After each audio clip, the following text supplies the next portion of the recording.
नमस्कार नीलिमा किचन रे आपण मानक अनेक अनेक स्वागत। आज मु आपण मानक सहित एमिति एक रेसिपी शेयर करी जहा कि समस्त को बहुत पसंद आसीबो। तेबे आरंभ करिबा जिरै रेसिपी।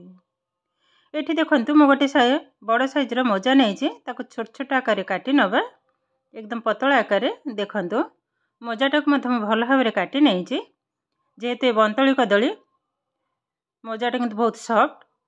एबे आधरे पकै नबा स्वाद अनुसार लुणटा को पकई भल भाव किंतु चकटी नबा। ये मजार राई भजा किंबा तरकारी रोषे करी खाइजु किंतु ए भले भाव में बरा तैयारी करिवे देखिबे समस्त मध्य बहुत खुशी रे मध्य खाइबे।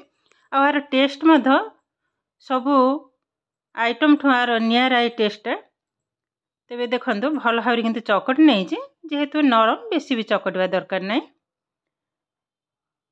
देखंतु रेडी हे गलानी।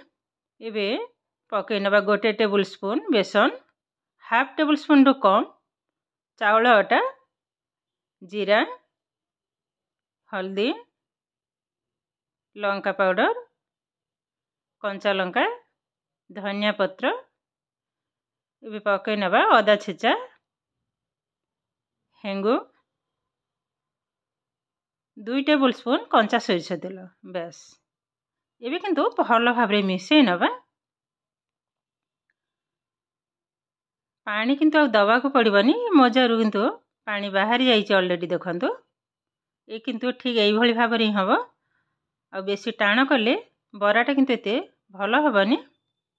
ये किंतु रेडी हे गलानी। एबे भाजीबा ऑलरेडी गैस रे म तावा बसै नै जे पकै नबा तेलटा किंतु भल भाव रे तावा जाक लगे नबा। आ तेलटा किंतु जो तावाटा किंतु भल भाव रे गरम हबा दरकार। एबे किंतु गोटी गोटी करी मजा बरा बसै नबा देखंतु गोल गोल करी। एबे गैस रो फ्लेम को लो टू मीडियम रे ही रखिबा। गोटे साइज रो बसै नबा सब।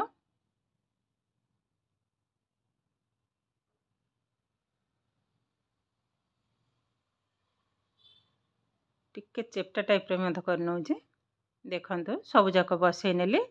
एबे आगो जोटा मु बसैछि मझीटा ताको उल्टै नबा। एबे सब जाक किंतु गोटी गोटी करी उल्टै नेबे।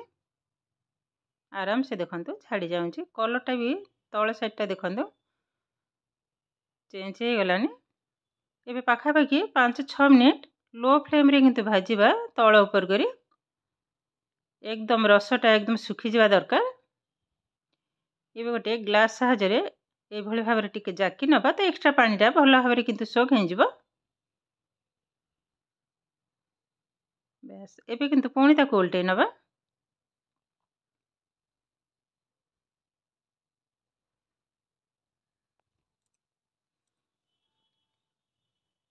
देखंतु ये पाखा पाखी किंतु रेडी हे गलानी। आ टिके खाली हबो देखंतु कलरटा भी बहुत किंतु सुंदर देखाउछि। आ टिके भी पानी अंश आउ नाही।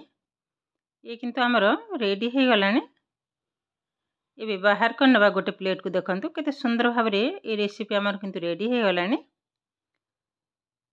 यहा को देखिबा को जेमति सुंदर खाइबा को किंतु बहुत टेस्टी जम्मा भी जणा पड़िबनी। ए मजा बड़ा बोली कदली मजार जो बड़ाटा बहुत किंतु सुंदर लगे खाइबा को भात रोटी जे कोन सहित मत खाई परिबे।